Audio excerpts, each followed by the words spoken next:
Radio Universidad de Chile presenta La Vuelta al Mundo.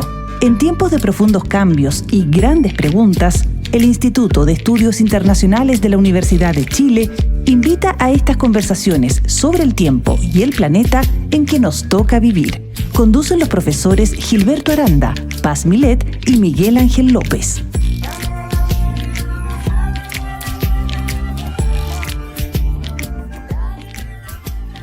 Muy buenas tardes, queridas y queridos auditores. Un placer estar nuevamente con ustedes aquí en el programa La Vuelta al Mundo del Instituto de Estudios Internacionales de la Universidad de Chile en conjunto con la Radio Universidad de Chile.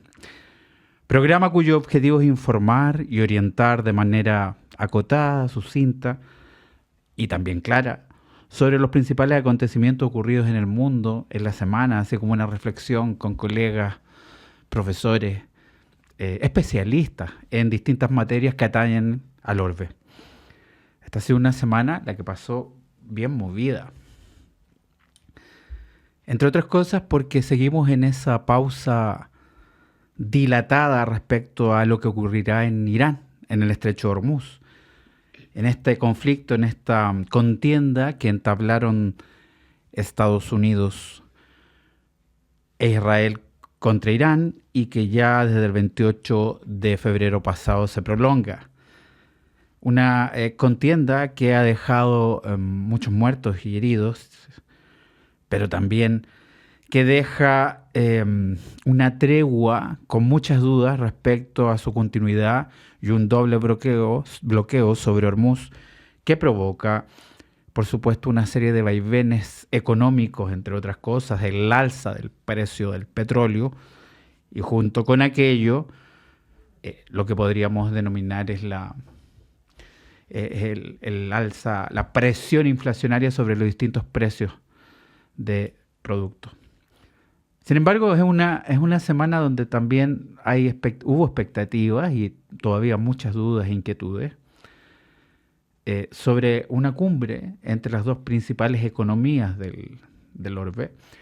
Por una parte, Estados Unidos, la principal economía desde el 1900 y desde una perspectiva de polos de poder un desafiador, que es China, una China que no vamos a decir que es emergente. China tiene una historia milenaria donde tiene una decadencia en el siglo XIX, mediados del siglo XIX, pero que a partir de mediados del siglo XX empieza un progresivo ascenso o reascenso que la lleva hoy día a tener no solo una disputa, una competencia con Estados Unidos, sino que además una definición por la primacía en áreas industriales y tecnológicas, la revolución digital, las transformaciones energéticas.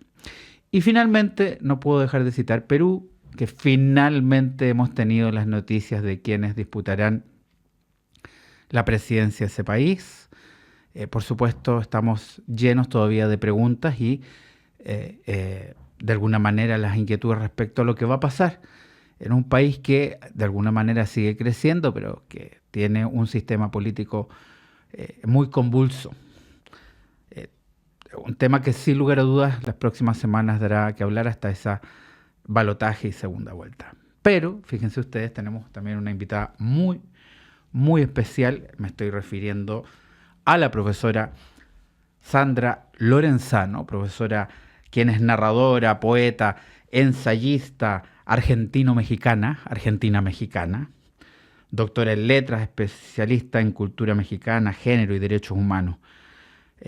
Es miembro honorífico del Sistema Nacional de Creadores de Artes, académica de la Universidad Nacional de México, del UNAM en otras palabras, coordinadora de la Cátedra Extraordinaria María Zambrano, Filosofía, Género, Poesía y Exilio.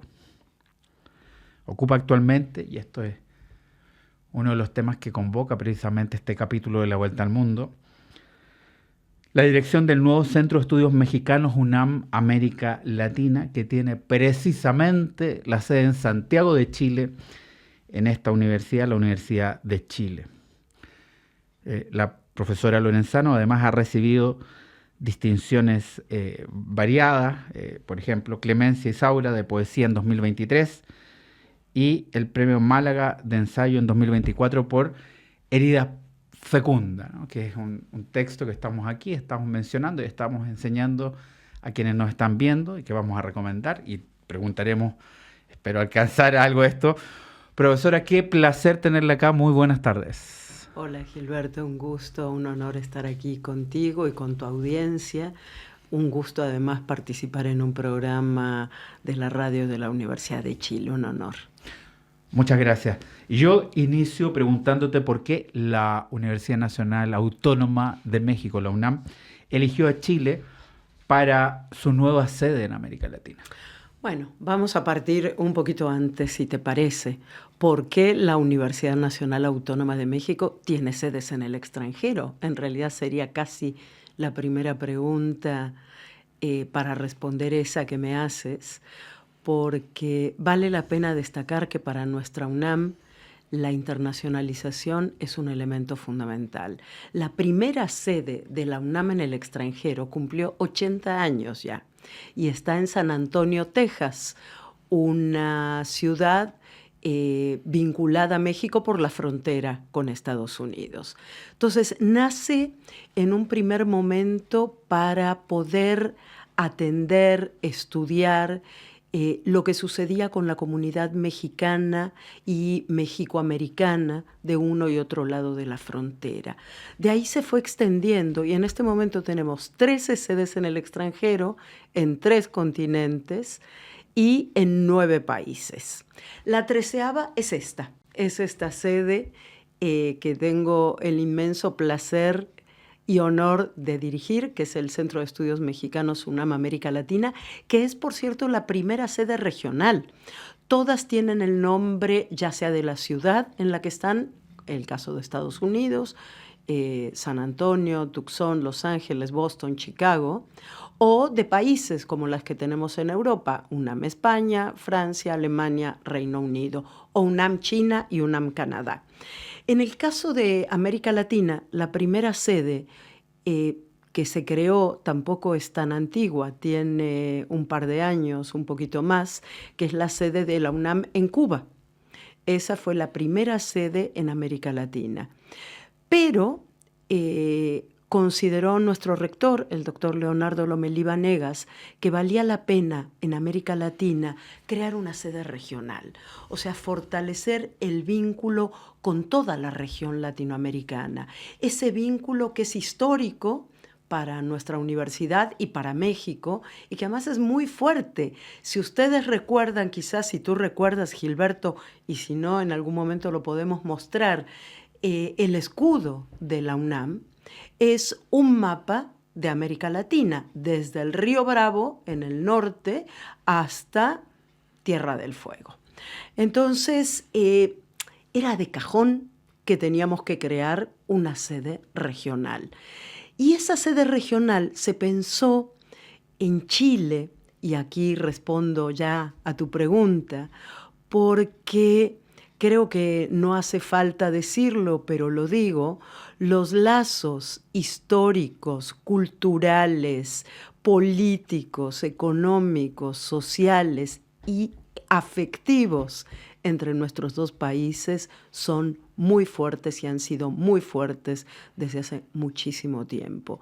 Desde que José Vasconcelos invitara a Gabriela Mistral, que en ese momento pues era una maestra interesada en muchas cosas, pero no era todavía la premio Nobel, ni mucho menos, a que colaborara en el plan de alfabetización y de creación de escuelas que la Revolución Mexicana, la Revolución de 1910, estaba llevando adelante, hasta el día de hoy, pasando, por ejemplo, por el exilio chileno, que fue tan numeroso y tan importante para nosotros, el exilio que sale de Chile después del golpe de Estado del 11 de septiembre de 1973, algunos de los exiliados han regresado a Chile y otros se han, como diríamos en lenguaje campero, aquerenciado en Chile. Somos muchos los exiliados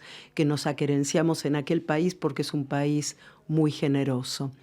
Y para mí, que me invitara el rector a dirigir esta sede justamente en Chile, que tiene tanta historia detrás, este vínculo, tanta historia interesante, productiva y entrañable para todas y todos nosotros, pues imagínate, estoy feliz y lo que quiero es que esto funcione de la mejor manera. Muchas gracias por preguntármelo. Por cierto, y además tantos otros aristas que tiene esta relación. Yo estaba pensando en el gusto por la música popular mexicana que hay en Chile y en otros lugares. Estaba pensando por el cine de oro, que tuvo tanta acogida en países como Chile particularmente. Estaba pensando incluso que mi generación estuvo marcado por algunos programas infantiles mexicanos bajo las ondas de Televisa, que llegaron. El Chavo. Estaba pensando en el Chavo, el exactamente. Chavo del 8, claro. Entonces, la verdad es que han sido múltiples, efectivamente, los contactos. Pero es la Universidad de Chile. ¿Por qué tú crees que precisamente se escoge esta universidad donde estamos haciendo este programa? Bueno, esa razón es casi obvia, porque es la universidad pública más importante de este país, que se vincula con la universidad pública más importante de México y una de las más grandes e importantes del mundo latinoamericano de habla hispana, ¿no? Es la más grande junto con la de Sao Paulo, y por eso hago el énfasis en el habla castellana. Y la idea surge con la posibilidad de tejer, antes que nada, redes entre universidades públicas. Esto no excluye a las universidades privadas, pero la prioridad para nosotros como universidad pública es justamente los vínculos con las instituciones de educación superior de carácter público, porque consideramos que el compromiso social y el compromiso internacional de la UNAM pasa por estas universidades que son todavía hoy fuentes de transformación social muy importantes, son fuentes de capilaridad social. Las sociedades se transforman a partir del trabajo universitario y viceversa. El trabajo universitario se alimenta de las fuerzas que hay en la sociedad, sobre todo los jóvenes, las fuerzas creativas. Me parece un vínculo natural y, de hecho, cuando se estaba evaluando la posibilidad de abrir esta sede, se consideró también una universidad como esta, donde tenemos un gran número de proyectos que ya funcionan. Tenemos una historia de vínculos también muy antigua y muy productiva y muy interesante. Entonces, es un lugar, resulta para nosotros desde México y para la UNAM, un lugar donde ya tenemos mucho avanzado y donde entonces podemos generar a partir de estos vínculos nuevos vínculos y hacer crecer los que ya existen. Pienso, y quizás la gente que nos escucha o que nos está viendo y a la cual saludo con muchísimo gusto, lo recuerde, en agosto del año pasado, la Feria Internacional del Libro de las Universitarias y los Universitarios, nuestra Filuni, que es una feria de libros exclusivamente publicados por editoriales universitarias, invitó a la Universidad de Chile como protagonista de la feria, es decir, fue la universidad invitada. Y viajó un grupo de la Universidad de Chile de alrededor de 120 personas que le dieron seguimiento en muchos casos a proyectos que ya estaban funcionando e hicieron nacer, surgir nuevos proyectos. Para que tengas una idea y para que la gente que me está escuchando más o menos entienda qué hacemos, tenemos proyectos en camino, trabajando ya, tan diversos como, por ejemplo, proyectos con el Programa de Prevención y Manejo de Desastres Socioambientales. Tanto México como Chile son países con riesgo sísmico grande. Ambas universidades, la UNAM y la Universidad de Chile, hospedan a los servicios sismológicos nacionales, y ahí hay un proyecto que ya está funcionando, que está caminando muy bien, que tendremos un curso compartido en el mes de octubre, que irán estudiantes de Chile a la UNAM, y esperamos que meses después venga un grupo importante de estudiantes de la UNAM, estudiantes mexicanos, a Chile. Pero, por ejemplo, acabamos de hacer, y tú entrevistaste a un par de colegas míos de la UNAM, la Semana de las Humanidades, que es un tema muy importante también para la UNAM, y discutimos de cultura, discutimos de política, discutimos de economía, pero también, por ejemplo, de cultivos y subsistencia alimentaria. Cuestiones tan importantes como esas. Estamos trabajando mucho con la Facultad de Medicina para hacer un encuentro sobre hospitales, hospitales-escuela en nuestras universidades. En fin, es muy diverso y muy amplio el abanico de posibilidades. Si me lo permites, explico de una vez qué busca este vínculo. Por lo que acabo de decir, evidentemente, la colaboración a nivel académico de investigadores y de profesores, pero también mucho la movilidad estudiantil. Creemos que posibilitar que nuestros estudiantes puedan conocer otros países, otras formas de vida, otras maneras de aprender y de enseñar, es un enriquecimiento. Tenemos mucha movilidad estudiantil y hemos creado también, y desde América Latina sabemos por qué tenemos que hacer estas cosas, los recursos son limitados y a veces son más limitados de lo que quisiéramos, o nos los limitan más de lo que quisiéramos. Entonces hemos creado instancias, el conjunto de universidades más grande de América Latina, lo que conocemos como la red de macrouniversidades de América Latina y el Caribe. Hemos creado, por ejemplo, programas de lo que se llama internacionalización sin salir de casa. Eso quiere decir que un estudiante puede tomar cursos en línea y participar, convivir, intercambiar opiniones, trabajar conjuntamente con estudiantes de otros países con los que tenemos convenios, por ejemplo Chile, sin moverse de casa. Estos son temas importantes, por ejemplo, en temas culturales.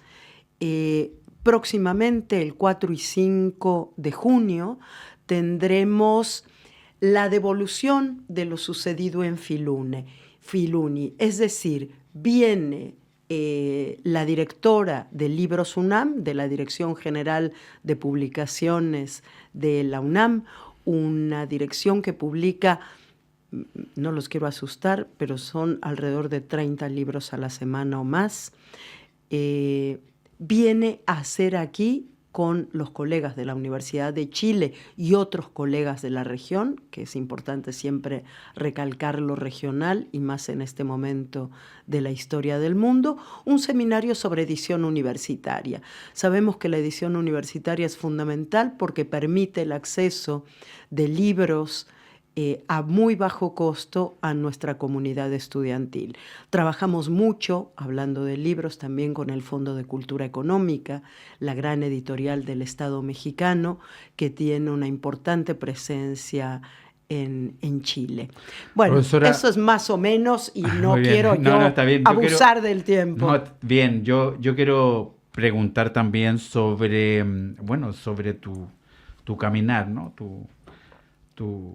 De alguna manera, ¿cómo has llegado, como el que te radicas en México? Ya sabemos que naciste en Argentina, profesora, y que llegaste a ser académica de la UNAM. ¿Cómo es esto? Bueno, yo soy exiliada, formo parte del exilio argentino en México. Llegué a vivir en México en 1976. Siendo adolescente, tenía 16 años. Es decir, que el 9 de julio, y lo voy a celebrar a lo grande, cumplo 50 años de vida en México. México es un país sumamente generoso. Lo sé yo, lo saben mis amigos chilenos, lo sabe el exilio republicano español que llegó en 1939 ante la derrota de la República. Y lo saben otros tantos exilios, Guatemala, Bolivia, Perú, en fin. La nuestra es, hay que decir dolorosamente, una tierra de exiliados. Y digo dolorosamente no porque duela irse del propio país, que también, sino porque nos vemos obligados a irnos de nuestro propio país para salvar la vida. Y en ese tránsito, pues me enamoré de México. De hecho, lo que yo llamo mi familia del exilio, mi familia de sangre, volvió a la Argentina 10 años después, en el año 86, mis padres y mis 3 hermanos. Yo estaba terminando ya la carrera, la acababa de terminar, me había casado y poco tiempo después nació mi hija. Y en ese momento decidí que, bueno, que esa segunda patria se volvía la primera patria. Eso no quiere decir que no vaya a la Argentina, voy a ver a mi familia, los visito, pero quería contar que mi familia del exilio es una familia chilena. Es decir, es el grupo de amigos fundamentalmente chilenos y uruguayos que se quedaron también en México, de mi propia generación. Y cuando uno está fuera, quienes han vivido fuera lo saben, exiliados, migrantes, lo que sean, no hay gran diferencia, creo yo, saben que esa familia nos contiene, nos apoya, nos ayuda. Y me formé en la UNAM, y terminé el bachillerato en México, y cuando tenía que elegir la carrera, yo soy doctora en letras, por supuesto, la UNAM fue la primera opción. Entonces, le debo todo lo que soy a la UNAM y me llena de orgullo ser parte de la UNAM y poder ahora representarla afuera. Ahora, yo vuelvo a enseñar en cámaras este libro, Herida Fecunda. A mí me llama la atención algunos de los títulos. Abismo, herida profunda. Tiene que ver también con este caminar de exilio, de reencuentros, etcétera. ¿Tiene que ver con eso? Siempre tiene que ver. En el caso de Herida Fecunda, fíjate que yo nunca había escrito abiertamente sobre mi exilio. Mis novelas por ahí tienen algún elemento, sobre todo de gente que por alguna razón tiene que optar por la migración, no solo o siempre por cuestiones políticas, y había como ciertas alusiones en la primera novela, Saudades, publicada por el Fondo de Cultura Económica, hay un exilio, pero no soy yo la protagonista. Y en este libro, cuando me preguntan cuánto tardé en escribirlo, digo toda la vida, los 50 años que llevo en México, porque es una especie de síntesis o esencia de lo que ha sido el exilio para mí y de cómo vivo también, cómo miro hacia otras migraciones, hacia otros desplazamientos. En México el tema migratorio es muy importante. Ustedes saben que México es un país de tránsito de migrantes, pero también de origen de migrantes, que ahora cada vez más se está convirtiendo de destino de migrantes por las dificultades que presenta Estados Unidos bajo un gobierno que hay que decir que es criminal con respecto a la migración, ¿no? Ahí está el ICE, cazando, lo pongo entre comillas, cazando con Z a nuestros migrantes, los migrantes pobres. Hay un poema maravilloso de una poeta somalí, de origen somalí, que vive en Inglaterra y que dice: nadie abandona su hogar si su hogar no se ha vuelto la boca de un tiburón. Es realmente muy, muy decidor el poema somalí. Vamos a pedir el título. Hogar se llama. También muy, sí, muy explícito. Ya el tiempo nos dice que tenemos que casi ir cerrando, pero no quiero terminar antes de preguntar por Cuba, que recientemente sé que ha estado. ¿Cómo vio la isla? Bueno, yo dirijo también la sede de la UNAM en Cuba, esta primera sede que les conté, cuando estoy aquí, por eso viajo mucho. Quien me representa ya es una coordinadora mexicana que hace muchos años que vive en Cuba. ¿Cuál es la situación actual en Cuba? Cuba está viviendo quizás la crisis más dramática de su historia, con un bloqueo criminal, eso lo sabemos, pero el bloqueo es antiguo, el bloqueo es del año 62, 63, un par de años después de la Revolución Cubana, que ha aumentado, por supuesto, las carencias que son ya crónicas en la sociedad cubana, poco combustible, ahora cero combustible, por lo tanto cero electricidad, la gente vive con apagones de 18, 20, 22 horas al día, problemas con el agua, problemas para cocinar y un gobierno que por las noticias que pudimos leer este fin de semana, yo regresé el sábado de allá, pero en este fin de semana han aparecido noticias importantes sobre el diálogo que se está estableciendo entre Estados Unidos y el gobierno cubano. Yo creo que es imperioso que el gobierno cubano sea escuchado por Estados Unidos, pero que también haya políticas de apertura por ambos lados. La situación es muy, muy seria, muy, muy grave.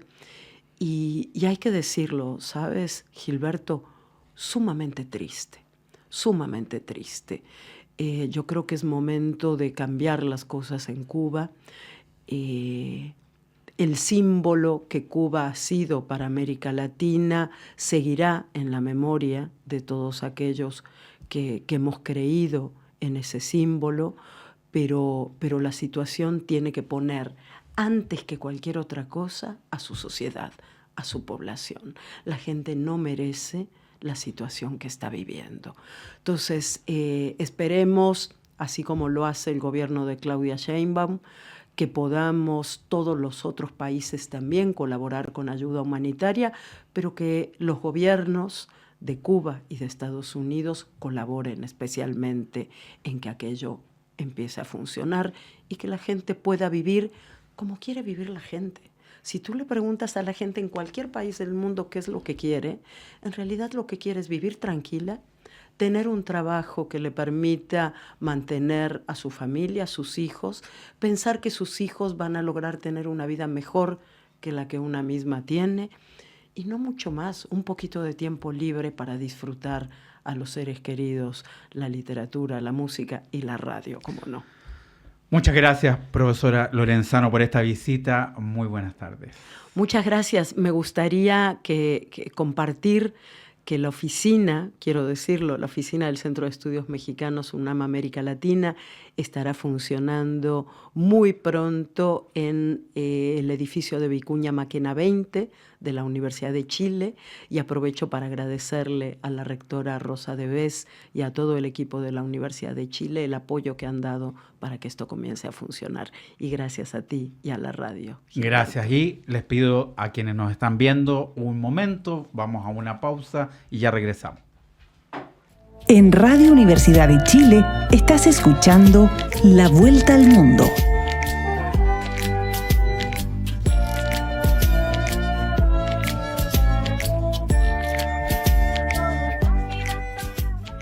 Muy buenas tardes. Regresamos con el programa La Vuelta al Mundo del Instituto de Estudios Internacionales de la Universidad de Chile y la Radio Universidad de Chile para nuestro siguiente invitado. En este caso se trata del académico Jorge Heine, quien nació en Santiago de Chile, es abogado por la Universidad de Chile, con estudios de posgrado en Ciencia Política en la Universidad de York y magíster y doctorado en la Universidad de Stanford en California. Es investigador no residente del Instituto Quincy para la Gestión Pública Responsable de Washington, D.C. Ha sido profesor de Relaciones Internacionales en la Escuela Pardee de Estudios Globales de la Universidad de Boston, donde dirigió el Centro de Estudios del Futuro. También investigador en políticas públicas en el Centro Woodrow Wilson de la capital estadounidense, y además en nuestro país ha sido subsecretario de Aviación, ministro de Bienes Nacionales y embajador en Sudáfrica, en la India y en China. Autor de 18 libros y 130 artículos, algunos de los cuales vamos a repasar hoy. Muy buenas tardes, profesor Heine. Un placer estar con usted. Gracias, Gilberto. Gracias por la invitación. Un gusto estar en la radio de mi alma mater. Nosotros estamos felices que esté aquí y además decirle que estamos no solamente a través del dial, sino que nos vamos a poder apreciar a través de del streaming y de la grabación que resulte en YouTube, ¿no? La semana pasada, profesor Heine, fue muy importante porque fue la cumbre de Trump y Xi realizada en Beijing. ¿Cuál es su balance de la misma? Sí, Gilberto, gran pregunta. Obviamente se trata de una reunión muy importante. Estos son los dos hombres más poderosos del mundo, de más está decirlo. Y hacía 9 años que un presidente estadounidense no visitaba Beijing. El presidente Biden nunca visitó Beijing en sus 4 años en el cargo. Lo que te da una pauta de, bueno, el significado de la ocasión. Los comentarios de los medios en general han sido más bien críticos, diciendo que no ha habido grandes anuncios, que fue un poco una pérdida de tiempo, mucha pompa, mucha ceremonia, mucho protocolo, pero poco resultado concreto. Yo no estoy tan seguro que eso sea así. Yo creo que más allá se anunció una venta de 200 aviones Boeing Jetliner a China. Curiosamente, las acciones de Boeing bajaron después de ese anuncio, porque el mercado esperaba más, 300, 500 aviones. Pero mi mirada es un poco distinta. Yo creo que ocurrieron 2 cosas muy importantes en esta cumbre. Primero, el presidente Trump cambió radicalmente su tono en relación a China. Durante gran parte de su primer periodo y también el primer año, del segundo periodo del año pasado, tuvo un tono muy crítico en relación a China. Esta vez el tono fue muy distinto y el hecho de que haya ido acompañado de 17 de los principales ejecutivos, CEO de las grandes empresas estadounidenses y del mundo, da una pauta que el espíritu de la visita era hacer negocios, dejar de estar tocando los tambores de la guerra y hacer negocios. El presidente Trump naturalmente viene del mundo empresarial, el desarrollador de proyectos inmobiliarios y le encanta hacer negocios. Y me parece que ese es un primer dato importante. El segundo dato importante, ya más a nivel doctrinario, si tú quieres, fueron los planteamientos del presidente Xi, que señaló que a él le gustaría que Estados Unidos y China entraran en lo que él llamó una estabilización estratégica en su relación. Básicamente bajar el diapasón de las tensiones que han tenido. Yo creo que esos 2 hechos dan pauta para que esta relación efectivamente se estabilice. Van a seguir compitiendo, está en la naturaleza de las cosas. Son las 2 grandes potencias que compiten por la primacía mundial. Pero si logran bajar las tensiones, logran bajar la intensidad de los intercambios, los diálogos a veces un poco fuertes que han tenido, yo creo que eso sería bueno para todos. Quiero decirle a quienes nos están viendo que este es un tema conocido por quien está hablando, el académico Jorge Heine. Este es el libro China en el siglo del dragón, de su autoría, de su pluma, y que nos habla precisamente de eso de China, que aprovechamos de recomendar. Por cierto, esta reunión tuvo implicancias para el resto del mundo en general y para América Latina en particular. ¿Cuál es su lectura de la misma? Sí, mi lectura es la siguiente.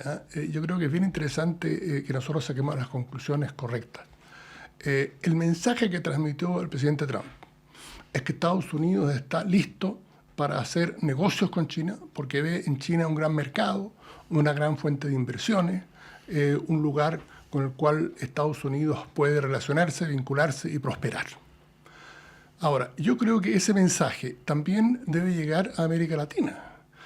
Y me parece que el mensaje que hasta ahora ha tenido Estados Unidos y el secretario de Estado Rubio en relación a la presencia de China en América Latina es que China debe irse y que nuestros países no deben hacer negocios con China. Es un poco contradictorio. ¿Por qué va a ser bueno para Estados Unidos hacer negocios con China y va a ser malo para América Latina? A mí me parece que ahí hay un mensaje mixto, muy extraño. Y yo creo que nuestros países deben sacar la conclusión del caso. A mí me parece que si Estados Unidos considera que le beneficia hacer negocios con China, yo no veo por qué a nuestros países no les va a beneficiar. Desde luego. Otro hecho destacado esta semana fue la visita del canciller Pérez Maquena a la India, donde país que usted también conoce porque fue además embajador ahí. ¿Cuál es la lectura que hace esta gira y su relevancia para Chile? Yo quisiera subrayar que a mí me parece de la mayor importancia que una de las primeras visitas, porque esto no es cualquier visita, en diplomacia las primeras giras que se hacen, las primeras visitas que se hacen, transmiten un mensaje, porque indican prioridad. Si uno deja algo para el final del periodo de gobierno, bueno, eso refleja algo. Si uno lo hace al comienzo, el mensaje que se transmite es otro. Y yo quisiera subrayar que esto me parece muy importante. Hasta ahora el gobierno del presidente Kast ha indicado que le da a la relación con India prioridad, que es unos lazos que el gobierno de Chile quiere fortalecer. Y me parece que esta visita del canciller, que fue en compañía de la subsecretaria de Relaciones Económicas Internacionales, Paula Esteve, me parece que es una manifestación concreta de que estas no son meras palabras de buena crianza, sino que es algo que el gobierno está afirmando. Y lo ideal sería que nosotros viéramos avance en añadir productos al acuerdo de alcance parcial que Chile tiene firmado con India, de hecho lo firmé yo el año 2006, y podamos llegar a un TLC, a un Tratado de Libre Comercio, que tiene 10.000 productos. Entiendo que el gobierno está en eso y ojalá que se llegue a esa meta. Desde luego estamos hablando de un área donde hay una continuidad. Esto tampoco es inaugural en este caso, sino que además lo que hizo la administración anterior y antes, con usted mismo, en la época del presidente Lagos. Correcto. Por supuesto, no. Obviamente el caso de India es muy interesante porque durante mucho tiempo Chile estuvo un poco al margen de lo que fuera a tener una relación importante con India. Déjame mencionar que el presidente Lagos fue el primer presidente chileno en visitar la India el año 2005. Estamos hablando de más de medio siglo de una India independiente y ningún presidente chileno le había visitado. El presidente Lagos tuvo la visión. Él me nombró, cuando me nombró me dijo, Jorge, yo quiero que tú coordines una visita mía, porque nunca un presidente chileno. Y él me dijo eso y también quiero un acuerdo comercial. Y que se firmó, yo lo firmé unos días antes que terminara su periodo. Pero lo curioso es que desde entonces nuestros vínculos no han sido todos los sistemáticos que deberían ser. La presidenta Bachelet visitó India el año 2009, lo que fue un importante seguimiento a esa visita del presidente Lagos. Pero luego pasaron 16 años hasta que otro presidente chileno visitara India, que fue el presidente Boric, que a mí me parece muy bien, hizo una visita el año 2025. De manera que, efectivamente, como tú dices, en esto hay un pasarse la posta, y yo espero que esta visita del canciller Pérez Mackenna refleje que este gobierno va a seguir esto con mucha fuerza. Ahora, lo importante acá, Gilberto, entender lo siguiente, esta visita no puede ser vista como un hecho aislado. Lo importante es darle seguimiento a esto. Y no solo desde la Cancillería, sino que desde todo el gobierno. La India es un país continente, el país más poblado del mundo, 1.470 millones de habitantes. Tenemos que darnos cuenta de lo que significa el potencial que tiene para Chile y por qué no puede ser solo el canciller, sino que, no sé, media docena de ministros, que vaya el presidente a la India y que se pongan como meta para que, digamos, a fines de este gobierno, la relación que tiene Chile con India sea en densidad, en profundidad comparable a la que tenemos con Estados Unidos, a la que tenemos con China. Eso es perfectamente lograble, pero depende que se haga el esfuerzo requerido. Desde luego. Ahora, en otra faceta se habla mucho del concepto de policrisis en la situación internacional. ¿A qué se refiere el término y su uso? Correcto. Estamos viendo estos últimos 6 años. Hemos tenido una cantidad de acontecimientos muy negativos para el mundo. Fíjate tú, hemos tenido la pandemia, la peor pandemia en 100 años. Guerra en Ucrania después de la invasión de Rusia a Ucrania. La guerra en Gaza. Guerra en Sudán. Ahora guerra en Irán y en el Líbano. El cambio climático. Migraciones masivas. Hambruna. Grandes problemas de deuda externa en los países en desarrollo.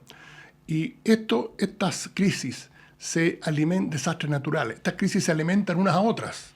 O sea, el cambio climático genera desastres naturales que a su vez generan migraciones masivas que llevan a cambios políticos. Y esto es lo que lleva a esto que se ha denominado una policrisis, una situación realmente como lo habíamos visto tal vez desde el fin de la Segunda Guerra Mundial. Ahora bien, vamos a hablar de otro libro en ese sentido con Carlos Fortín y Carlos Ominames. Ustedes tres han escrito varios libros, pero hay una que es muy señero, que habla del no alineamiento activo como doctrina de política exterior. ¿En qué consiste este concepto? ¿Cuáles son sus elementos primordiales? Correcto. Lo que nosotros señalamos es que dentro de esta policrisis que se está viviendo hay un factor motriz esencial que es que dinamiza la política mundial. Y esta es la competencia que yo aludí anteriormente entre Estados Unidos y China. Ahora, en esa competencia, nuestros países, Chile, los países de América Latina y también los países del resto del sur global, se encuentran entre la espada y la pared. Porque por una parte están las presiones de Estados Unidos para alinearse con Washington y por otra las presiones de China para alinearse con Beijing. Y nosotros nos encontramos en el medio haciendo un poco de jamón del sándwich. Y nosotros, el año 2019-2020, en que América Latina se vio golpeada por 3 golpes consecutivos. La pandemia, la recesión que le siguió y las presiones del presidente Trump. Nosotros concluimos que necesitábamos algún enfoque, cómo apearnos ante esa crisis tan fuerte. Piensa tú que el año 2020 América Latina tuvo la mayor caída de su producto en 120 años, según la CEPAL. El producto de la región cayó en 6.6%, en un momento en que la economía mundial cayó un 3.3%, o sea, el doble. Bueno, ¿qué hacer al respecto? Lo que nosotros planteamos es que tomando una página del Movimiento de Países No Alineados de los años 50 y 60, pero adaptándola a las realidades del nuevo siglo, nuestros países deben poner sus intereses al frente y no dejarse mangonear, por ponerlos en criollo, por ninguna de las dos grandes potencias. Y darse cuenta que en esta competencia que existe entre China y Estados Unidos, hay posibilidades para nuestros países. ¿Por qué? Porque ya no hay la predominancia de un solo país, como era la de Estados Unidos en la época que se llamaba momento unipolar. Ahora Estados Unidos y China compiten por ganarse los corazones y las mentes de los países del resto del mundo. Por lo tanto, nuestros países pueden decir, a ver, ¿quién me ofrece las mejores condiciones para un puerto? Puede ser un proyecto de inversión, puede ser un tratado de libre comercio, en fin. Y si nosotros sabemos manejar eso de manera adecuada, nuestros países pueden beneficiarse mucho de eso. Brasil es un país que lo hace de manera muy eximia, a mi gusto. Y el presidente Lula es tal vez el principal representante de este enfoque de política exterior. Ahora, bien, Brasil es una economía y un país de unas dimensiones bien importantes. Sí, Chile es algo más modesto, voy a decirlo así, el tamaño, su economía. ¿Por qué el nuevo o el no alineamiento activo puede ser relevante también para el Chile actual? No, es también relevante para Chile, y esto es importante entenderlo, no es una cuestión de tamaño. Si nosotros nos fijamos en otros países en la región, Ecuador ha aplicado el no alineamiento firmando un tratado de libre comercio con China, después que Estados Unidos se negó a hacerlo. Ese fue el presidente Guillermo Lasso, un presidente conservador. Uruguay, también bajo un gobierno conservador, se incorporó al Banco de los BRICS, no a los BRICS mismos, pero al Banco de los BRICS en Shanghái. ¿Qué es lo que están haciendo? Ellos están diciendo, nosotros no tenemos por qué vernos forzados a un solo campo. Nosotros podemos tener alternativas. Y Chile yo creo que es particularmente apto para ello. ¿Por qué? Chile tiene una larga tradición de relación con Estados Unidos, desde luego. Estados Unidos es uno de los mayores inversionistas en Chile. Hay una relación en muchos campos muy estrecha. Pero, por otra parte, nuestro principal socio comercial es China, a quien le enviamos un 40% de nuestras exportaciones. Por lo tanto, ahí hay un equilibrio bastante grande. Y por lo tanto, Chile, y es lo que Chile ha hecho. Fíjate tú, Gilberto, que Chile es uno de 6 países en el mundo, solo son 6, un club muy exclusivo, que han firmado TLCs tanto con Estados Unidos como con China. Y un dato que no mucha gente maneja es que en el Foro de Cooperación Internacional de la Iniciativa de la Franja y la Ruta, que es el gran proyecto de inversión, extranjera de China, se reunió 3 veces. El año 2017, el año 2019, el año 2023. Chile es el único país de América Latina que ha estado representado a nivel presidencial en esos 3 foros. Yo estuve con la presidenta Bachelet el año 2017, el presidente Piñera fue el 2019, el presidente Boric del año 2023. 3 líderes de 3 coaliciones distintas, los 3 aplicando una política de Estado, de participar en estos foros. ¿Qué nos dice eso? Que en Chile hay un cierto consenso, que esta es la mejor manera de proceder. Por otra parte, el país que más visitó el presidente Boric durante sus 4 años de gobierno fue Estados Unidos. Fue 7 veces a Estados Unidos. Se reunió con el presidente Biden en la Casa Blanca 2 semanas después de estar en Beijing. Entonces, ¿qué nos dice eso? Chile hasta ahora ha sabido llevar esa política. Y me parece que el gobierno del presidente Castro lo mejor que podría hacer sería algo similar. Ahora, se observa que la actual administración Trump 2.0, vamos a decirlo así, de alguna manera ha incrementado las presiones para un alineamiento. Sí, así es. Y obviamente hay que saber responder a ello. Esto hay que saberlo manejar, obviamente, con mucho criterio. Acá en diplomacia uno no puede estar buscando camorras, por ponerlo en criollo, sino que hay que saber manejar las situaciones con el debido criterio. Pero yo quisiera señalar que Chile tiene bastante más margen en ese sentido del que muchas veces asumimos. Chile tiene grandes activos. Nosotros tenemos las mayores reservas de cobre del mundo, 21% de las reservas probadas. Tenemos, creo que, las segundas mayores reservas de litio. Chile forma parte del llamado triángulo del litio con Bolivia y con Argentina. Tiene tierras raras. Nosotros tenemos activos. Lo importante de esos activos es saberlos manejar.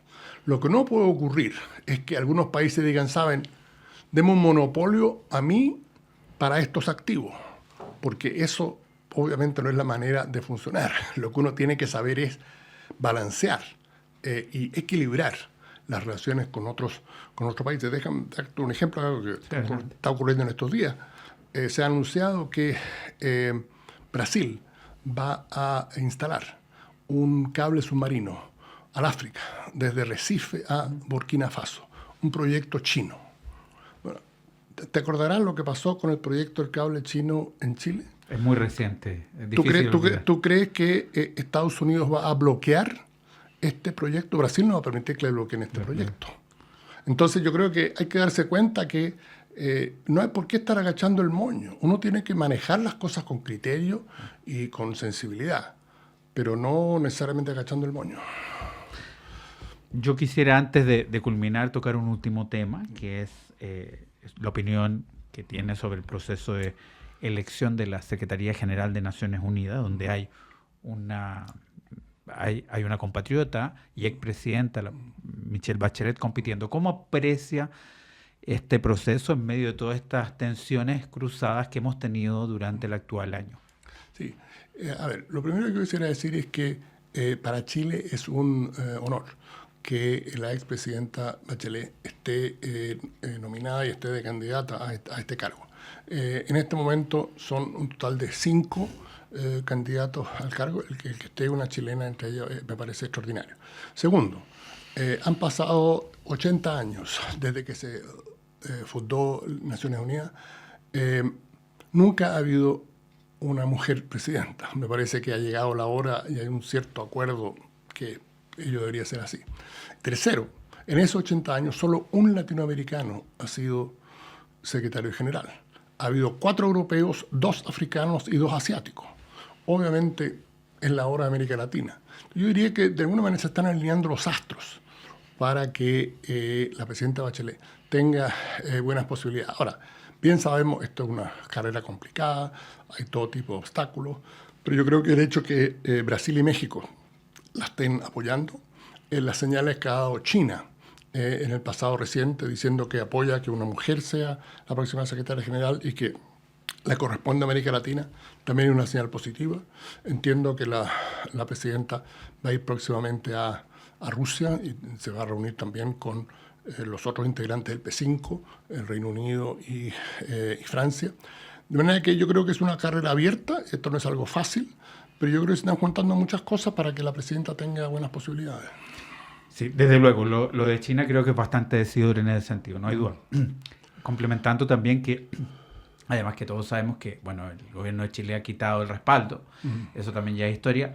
Mi pregunta más bien es por Estados Unidos. ¿Cómo observa la posibilidad de que Estados Unidos potencie o bloquee esta candidatura. Sí, a ver, yo creo importante tener presente lo siguiente. En toda la historia de estas elecciones, Estados Unidos ha utilizado su veto en esta materia.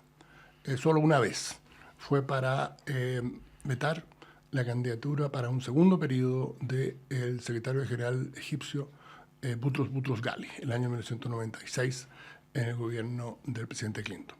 Esa ha sido la única vez en que lo ha utilizado. De manera que yo creo que no es una cosa que Estados Unidos vaya a utilizar en forma ligera. Segundo lugar, Estados Unidos ha dicho que su gran prioridad en este segundo periodo del presidente Trump es América Latina. Va a bloquear al candidato de Brasil y de México, la candidata de Brasil y de México, en esas circunstancias. ¿Cuál sería el mensaje que estaría transmitiendo Estados Unidos? De manera que yo creo que acá no hay que ponerse el parche ante la herida. Yo creo que esto es una carrera abierta, una campaña que se está desarrollando. Veamos qué pasa. Yo no partiría de la base que Estados Unidos va a vetar. Todo depende de cómo se den las cosas. Bueno, profesor Jorge Heine, un placer haber estado con usted en el programa La Vuelta al Mundo. Muchas gracias por venir. Gracias por la invitación, Gilberto. Siempre un gusto conversar contigo. Muchas gracias y bueno, decirles a todos y todas quienes nos escuchan que esta fue otra emisión del programa La Vuelta al Mundo del Instituto de Estudios Internacionales de la Universidad de Chile y de la propia Radio Universidad de Chile. Volver a recomendarles 2 libros de la profesora Sandra Lorenzano, Herida Fecunda, y del profesor Jorge Heine, China en el siglo del dragón. Les quiero dejar muy invitados para la próxima emisión, el siguiente martes, como siempre, a las 5 de la tarde. Muy buenas tardes. Así llegamos al cierre de La Vuelta al Mundo, aquí en Radio Universidad de Chile, un espacio de reflexión y diálogo sobre los cambios que marcan nuestro tiempo. En la conducción, los profesores Gilberto Aranda, Paz Milet y Miguel Ángel López.